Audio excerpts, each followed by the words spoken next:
Hello student, good morning all of you.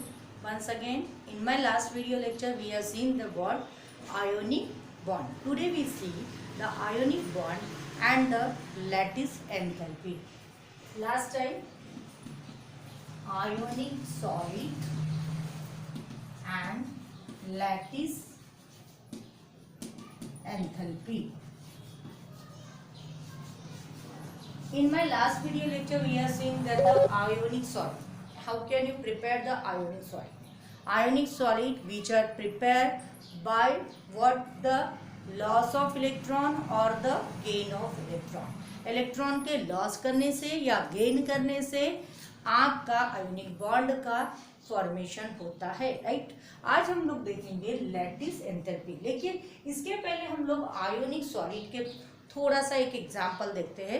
जैसे कि suppose समझ लो, मैंने सपोज एक मेटल लिया, वो गैसियस फॉर्म में है और उसने अपने पास के इलेक्ट्रॉन को क्या किया, लॉस किया। अगर ये अपने पास के इलेक्ट्रॉन को अगर सपोज लॉस करता है तो इसके पास आ जाता है पॉजिटिव चार्ज, और इसने एक इलेक्ट्रॉन को लॉस किया, सपोज समझ लो। हाँ, तो यहाँ पे ये जो आपका आयोनिक सॉलिड जो बन रहा है, ये अपने इलेक्ट्रॉन को लॉस कर रहा है। नेक्स्ट वाली चीज, अगर आपका कोई ऐसा एलिमेंट है जो कि एक्स फॉर्म में प्रेजेंट है और वो आपके कोई एक इलेक्ट्रॉन को एक्सेप्ट करा, ये भी गैसियस फॉर्म में है, उसने ये जो लॉस किया हुआ इलेक्ट्रॉन है उसको गेन कर रहा है, और आप वो खुद आपका एक्स फॉर्म में क्या हो रहा है, कन्वर्ट हो रहा है। ये आपका खुद क्या हो रहा है, कन्वर्ट होगा। तो इस केस में यहाँ पे आपका लॉस ऑफ इलेक्ट्रॉन हो रहा है, इलेक्ट्रॉन का लॉस हो रहा है, और यहाँ पे गेन ऑफ इलेक्ट्रॉन हो रहा है, इलेक्ट्रॉन का गेन ऑफ इलेक्ट्रॉन हो रहा है, राइट, बराबर है। और यहाँ पे आपका फॉर्मेशन क्या हो रहा है, तो देखो अगर हम लोग इसको साइमल्टेनियसली देखते हैं तो m गैसियस फॉर्म में है प्लस x गैसियस फॉर्म में है, एक एक इलेक्ट्रॉन का लॉस करके यहाँ पे mx का फॉर्मेशन हो रहा है, वो भी गैसियस फॉर्म में, और यहाँ पे आपका जो कन्वर्शन हो रहा है वो आपका किस फॉर्म में हो रहा है, तो mx सॉलिड के फॉर्म में कन्वर्ट हो रहा है। यहाँ पे आपका जो है ये वो mx सॉलिड के फॉर्म में कन्वर्शन हो रहा है। एक्चुअली यहाँ पे हो क्या रहा है, तो पहले वाले केस में अगर आप देखोगे तो यहाँ पे आयोनाइजेशन हो रहा है, क्योंकि यहाँ पे आयंस का फॉर्मेशन हो रहा है, तो इस स्टेप्स को हम लोग आयोनाइजेशन कहते हैं।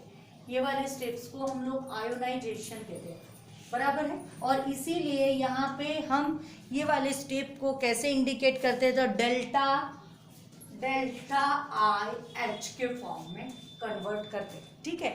यहाँ पे डेल्टा आई एच, आई मतलब के आयोनाइजेशन, यहाँ पे हम लोग इलेक्ट्रॉन को गेन कर रहे हैं, इस वजह से यहाँ पे इलेक्ट्रॉन गेन एंथैल्पी कहते हैं, और इसको हम इंडिकेट करते हैं डेल्टा ई जी एच के फॉर्म में, हम इसको कन्वर्ट करते हैं। यहाँ पे हमारा गैसियस फॉर्म से सॉलिड फॉर्म में कन्वर्शन हो रहा, तो इस केस को हम कहते हैं क्रिस्टलाइजेशन। क्रिस्टलाइजेशन क्या कहते हैं, तो क्रिस्टलाइजेशन फॉर्म कहते हैं।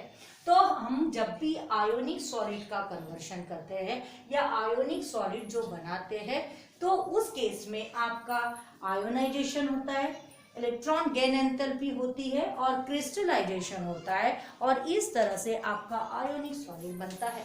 अभी हम लोग देखेंगे लैटिस एंथैल्पी मतलब के क्या। लैटिस एंथैल्पी के लिए हम लोग देखते हैं, इसका जल्दी से स्क्रीनशॉट ले लो, ले लिया, ठीक है। अब हम जा रहे हैं किसके तरफ, तो लैटिस एंथैल्पी की तरफ। तो lattice enthalpy it means the what, lattice enthalpy का मतलब यहाँ पे अगर हम लोग देखते हैं लैटिस मतलब कि हम लोग देखते हैं लैटिस मतलब के क्या, तो लैटिस मतलब के आपका होता है इन सॉलिड कंपाउंड्स, और यहाँ पे एंथैल्पी का मतलब हम लोग ले रहे एनर्जी। तो जो भी सॉलिड की एनर्जी या फिर जो भी सॉलिड कंपाउंड बनता है उसके लिए जो एनर्जी रहती है वो कैसे रहती है, तो इस वजह से यहाँ पे आपका एक डेफिनेशन बनता है लैटिस एंथैल्पी का। तो वो देख लेते हैं। सबसे पहले हम लोग डेफिनेशन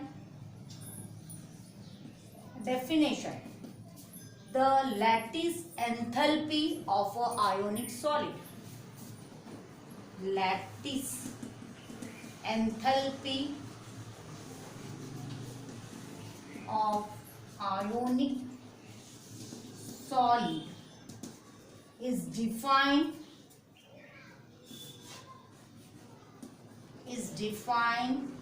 as, अब यहाँ पे लैटिस एंथैल्पी की जब भी हम लोग कोई बात करते हैं तो यहाँ पे क्या होता है, defined as energy required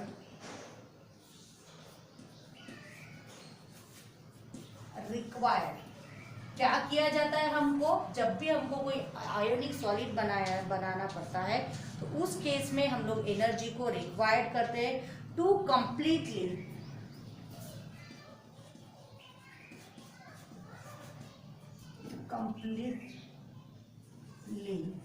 separate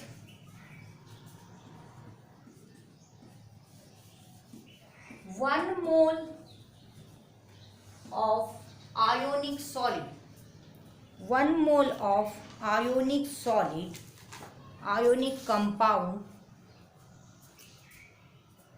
1 mole of ionic compound into the gaseous compound.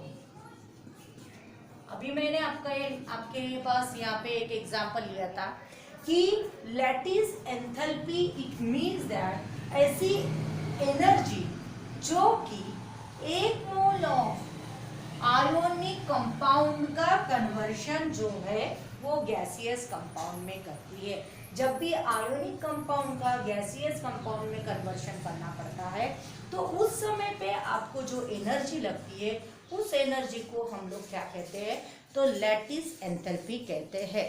अब यहाँ पे लैटिस एंथैल्पी जो है डिफरेंट कंपाउंड के लिए, डिफरेंट मॉलिक्यूल के लिए डिफरेंट होती है। अगर आपको सपोज लैटिस एंथैल्पी कंपैरेटिवली अगर स्टडी करने को कहा जाए तो उस केस में आप लोग लैटिस एंथैल्पी कैसे डिफाइन करोगे, तो उस समय पे आपके पास एक कंपाउंड मैंने आपको दिया, अगर इफ एनायन आर सेम, अगर आपका एनायन सेम है तो उस केस में लैटिस एंथैल्पी जो है या लैटिस एनर्जी जो है वो आपकी डायरेक्टली प्रोपोर्शनल जो होती है वो होती है charge on a what, cation के चार्ज के ऊपर, and inversely proportional to the, मतलब कि lattice energy is directly proportional to the charge on a cation and inversely proportional to the what, size of what, cation, size of cation। समझ में आ रहा है? तो इस पॉइंट को आपको बहुत गौर से याद रखना है। कौन से वाले चीज को, कि आपका अगर एनायन अगर सेम है तो उस केस में लैटिस एनर्जी जो है वो आपके चार्ज, कैटायन के चार्ज के ऊपर डिपेंड है, और दूसरी केस आपके साइज ऑफ कैटायन के ऊपर, मतलब inversely proportional to the what, size के ऊपर डिपेंड है। अब हम लोग देखते हैं इस टॉपिक को डिटेल में, तो उसके पहले मैं आपके पास एक एग्जांपल लेती हूँ, डेफिनेशन और ये नोट कर लो जल्दी से। अब हम लोग देखते हैं आगे वाले टॉपिक को। देखो कैसे, तो मैंने यहाँ पे एक एग्जांपल लिया, सपोज समझ लो, एग्जांपल के तौर पे मैं लेती हूँ AB1, AB2, AB3, AB4। तो इस केस में आप लोग देखोगे तो ये है आपका कैटायन, ये है आपका एनायन, ये है एनायन, ये है कैटायन। इस केस में मैंने आपको कहा कि अगर आपका एनायन सेम है, बराबर है। अब मैं यहाँ पे सबसे पहले चार्ज की बात करती हूँ। यहाँ पे चार्ज आया ना, तो हम चार्ज किसको कहेंगे, तो चार्ज के लिए हमको देखना पड़ेगा चार्ज कैसे, तो चार्ज के लिए हम लोग देखते हैं, देखो यहाँ पे कैटायन, यहाँ पे B1 है, B1 है तो मतलब कि A के ऊपर चार्ज है +1, यहाँ पे B2 है तो A के ऊपर चार्ज है +2, यहाँ पे B3 है तो यहाँ पे A के ऊपर चार्ज है +3, यहाँ पे B4 है तो यहाँ पे A के ऊपर आ रहा है चार्ज 4। ठीक है, तो ये हो गया चार्ज निकालने का तरीका। मतलब अगर आपको चार्ज निकालना होगा तो चार्ज कैसे निकालते, तो ये चार्ज की बात की हमने। अब हम लोग आगे देखते हैं कि हम लोग यहाँ पे एक एग्जाम्पल लेती हूँ, और उस समय पे आपका charge on a cation directly proportional और size of a cation inversely proportional कैसे डिपेंड होता है वो बताते हैं। सबसे पहले मैं बात करती हूँ चार्ज ऑन अ कैटायन के ऊपर, तो मैं एग्जाम्पल लेती हूँ। एग्जाम्पल के केस में हमने कहा था कि जो एनायन होता है वो आपका क्या होता है, तो सेम होता है। तो मैंने लिया NaCl, दूसरा एक लिया मैंने MgCl2, और तीसरा एक लिया मैंने AlCl3। ये मैंने 3 एग्जाम्पल लिए। अब यहाँ पे आपको लैटिस एंथैल्पी का ऑर्डर डिफाइन करना है कि कौन सा आपका ज़्यादा हाईली एनर्जी होगी, मतलब कि किसकी एनर्जी, लैटिस एनर्जी ज़्यादा होगी। तो सबसे पहले तो आपको यहाँ पे देखना है, तो एनायन जो है ये है आपका, ये भी एनायन है और ये भी एनायन है, मतलब कि यहाँ पे आपका सेम एनायन है, सेम एनायन है, और एनायन क्या है, Cl है, लेकिन चार्ज जो है वो सबके ऊपर अलग अलग है। एक के पास है 1, एक के पास है 2, एक के पास है 3, बराबर है। और आपको यहाँ पे कहा जा रहा है कि charge on a cation, cation का चार्ज के ऊपर लैटिस एनर्जी जो होती है वो आपकी क्या की जाती है, तो डिफाइन की जाती है। तो अगर आप लोग पहले वाले एग्जाम्पल को देखते हो तो उस केस में आपके पास यहाँ पे इसके पास कितनी एनर्जी है, +1, यहाँ पे कैटायन के ऊपर कितनी एनर्जी है, +2, यहाँ पे कैटायन के ऊपर है +3, बराबर है। और यहाँ पे कहा जाता है कि डायरेक्टली प्रोपोर्शनल जो होता है चार्ज के ऊपर होता है, तो यहाँ पे कौन बड़ा होगा, किसकी एनर्जी ज्यादा होगी, तो जिसका आपका कैटायन का चार्ज ज्यादा होगा ऑब्वियसली वो। इस वजह से यहाँ पे AlCl3 is highly lattice energy, इसकी एनर्जी ज्यादा है। उसके बाद MgCl2 की एनर्जी ज्यादा है, और नेक्स्ट अगर हम लोग देखते हैं तो NaCl की। तो इस समय पे अगर आप देखते हो तो किसकी एनर्जी ज्यादा है, AlCl3 की, फिर MgCl2 की, और फिर NaCl की। ठीक है, तो ये हमने बात की जब आपका एनायन अगर सेम है तो उस केस में हमने चार्ज देखा, और चार्ज देख के हमने क्या किया, तो लैटिस एंथैल्पी के जो ऑर्डर था वो डिफाइन किया।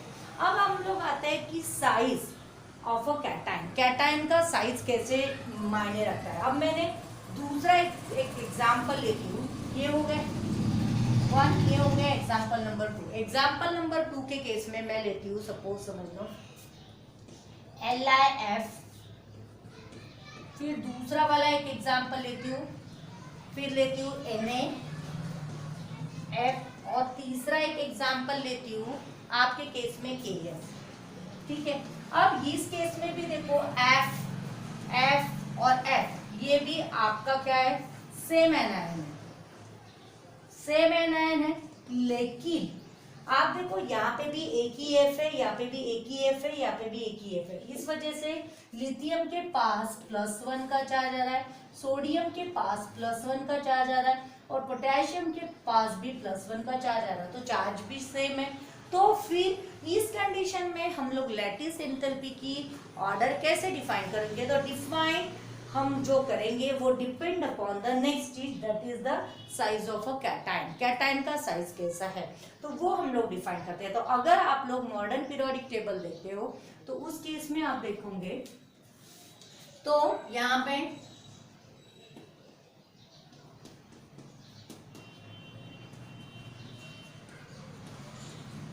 ठीक है, lithium, sodium, potassium, rubidium, caesium and francium, ये डाउन द ग्रुप जाते हो तो आप देखोगे इनका साइज जो है बड़ा बड़ा होते जाता है, एटॉमिक नंबर आपका जो है वो बढ़ते जाता है। यहाँ पे लिथियम का 3 है, यहाँ पे 11 है, 19 है, और आपका आगे आगे आगे जाओगे तो इसका जो एटॉमिक नंबर है वो बढ़ता है। एटॉमिक नंबर बढ़ने की वजह से इसका एटॉमिक साइज बढ़ता है। तो अभी मैंने आपको बताया था, लेकिन इस केस में साइज ऑफ अ कैटायन जो रहता है वो इनवर्सली प्रोपोर्शनल होता है। मतलब आपके पास लिथियम का साइज जो है वो छोटा है, सोडियम का साइज थोड़ा बड़ा है, और पोटेशियम का साइज उससे भी बड़ा है। तो इस केस में आपका जो ऑर्डर आएगा वो कैसे आएगा, तो यहाँ पे आपका ऑर्डर जो आएगा लिथियम F, मतलब LiF जो आएगा वो आपका पहले आएगा, राइट। बाद में आपका NaF आएगा, और नेक्स्ट वाले केस में आपका KF आएगा, क्योंकि जिसका साइज बड़ा है वो आपका उसकी आपकी लैटिस एंथैल्पी जो रहेगी कम रहेगी, जिसकी लैटिस एंथैल्पी ज़्यादा किसकी रहेगी, जिसका साइज जो रहेगा वो छोटा रहेगा। क्यों?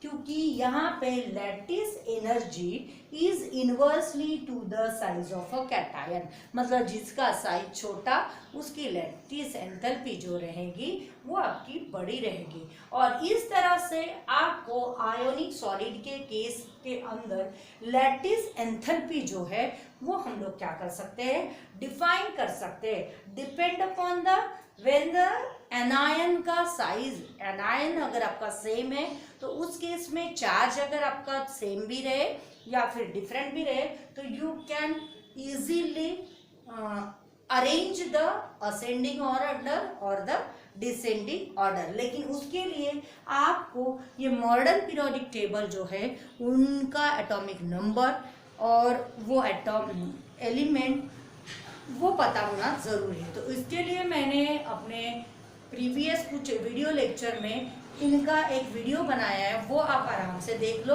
और फिर आप उसको आगे के वीडियो लेक्चर को देखो, ठीक है।